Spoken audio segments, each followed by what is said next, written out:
Hey everybody, it's Amanda. I wanted to make a video about what my post-op diet consists of because I've seen a lot out there and I guess every surgeon is different.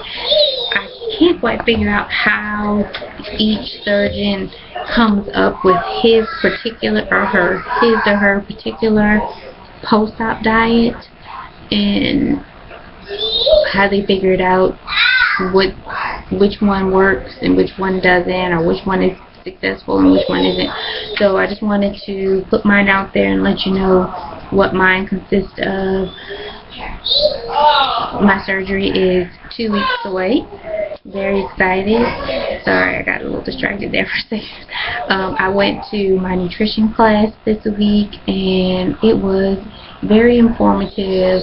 I can't say that I learned some new things, but maybe not as much new stuff as the other people in the class because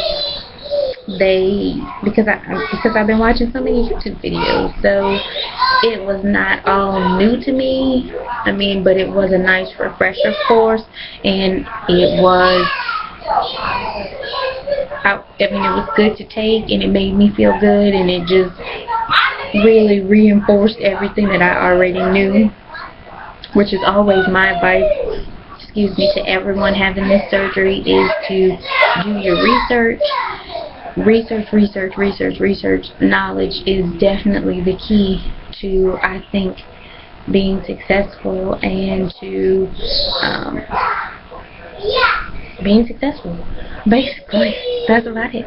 Knowledge is power. It's the key to this whole thing. So, like I said, another reason why I wanted to do this is because I personally, when I diet and if I make a mistake, it throws me completely off track. And I'm putting my post-op diet out here because the technique for the vertical sleeve gastrectomy is all the same. Each physician technically does it the same. The only difference that I've seen to have found is how they close your outer incisions. Whether they use staples, plastic surgeon's glue, or if they use sutures. But on the inside, our sleeves are all the same. They're all taped up the same or stapled up the same. They're all, made the same way. They all look the same. They're all the same. So if your doctor has you, let's say for instance, and I'm not a physician, so please take this as just my opinion, and if you're worried or concerned, please consult your doctor. That's my public service announcement. Please don't sue me. Make good decisions for yourself. So if your doctor has you on a 12-week-long liquid diet, and if at week 3 you are feeling like you just need some cottage cheese, and you eat one, you break down and you eat one, you haven't hurt yourself. You haven't totally ruined your sleeve. You haven't totally destroyed the whole process and everything that you're working towards. Because guess what? My surgeon said on week 3, it's okay. It's fine. And nothing's wrong with it.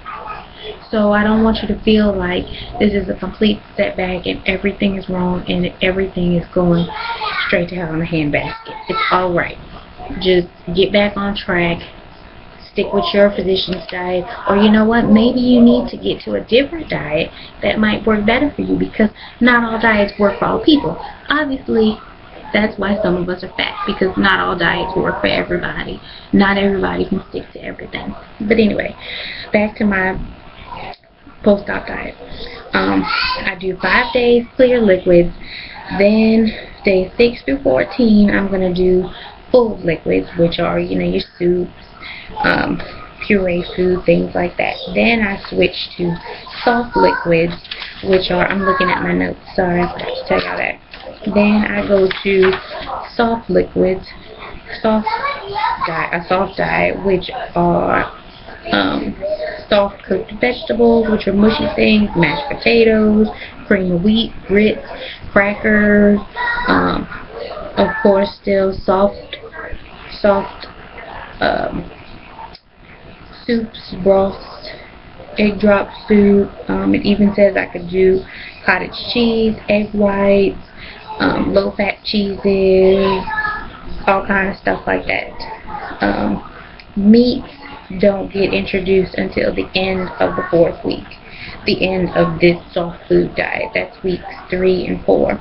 Now, I can also, for my weeks 5 and 6, which would be after my days 15 through 28, my soft foods, then I start getting on a semi-regular diet. And at the end of this, that's when I can add in my meats somewhere after that.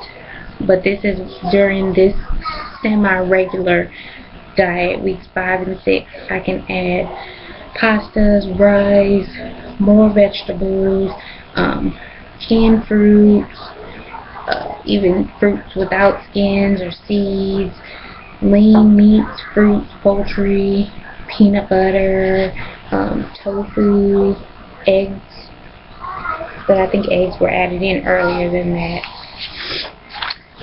What else? And then after that, it's just whatever. The whole time, my doctor told me to do 64 ounces of fluids daily and 60 ounces of protein daily. And those two can work together. So if I'm doing a protein shake, that 30 ounces of protein and, let's say, 10 ounces of fluid can be marked off both lists. I don't have to count them as either one or the other. So that makes it a little bit easier, because that can seem very overwhelming and very daunting. I think that's really all I got. Please let me know if you have any questions. Rate, review, subscribe. I go to see my doctor for my pre-op appointment on February 5th. So if you have any questions you need me to ask him, or anything that you, if you're a cash payment, or if you're going to have your surgery in Mexico and you can't ask your doctor those questions, if you can get them to me before next week, then I'll be glad to ask my surgeon for you and let you know what I find out. But thanks again, and I'll talk to you soon. Bye.